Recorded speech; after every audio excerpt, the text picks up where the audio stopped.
อย่าเพิ่งโมโหคนงามลองถามไทยบอกไปหน้าทำว่ามาจากไหนไปหาใครสำไว้แต่รอระนาปรับโอนบนเตะบ้องบานหกบายบอกหน่อยได้ไหมได้ไรทานเข้าร้อนได้ยินแฟนเห็นแต่หน้าเบาเราเชียงกระเดากระดอแต่มุงกันลองสลังบองเนียงสลังโมยู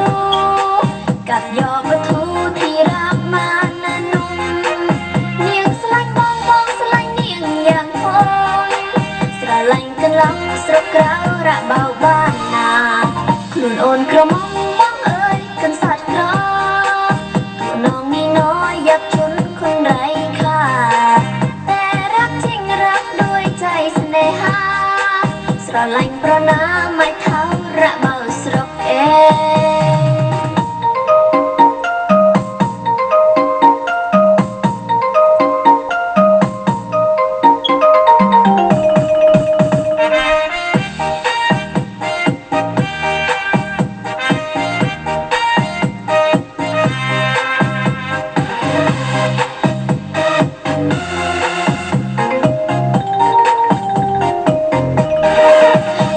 มาจ้าพี่จ้าจะหน้ามออย่าเพิ่งโมโหคนงามลองถามไทยบอกไปหน้าคำว่ามาจากไหนไปหาใครสำไว้แต่รอระนาปรับโอนบนเตะบ้องบานหกบายบอกหน่อยได้ไหมได้ไรทานเข้า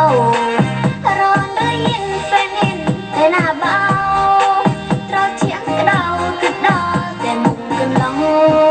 สลังบองเนียงสลังโมยู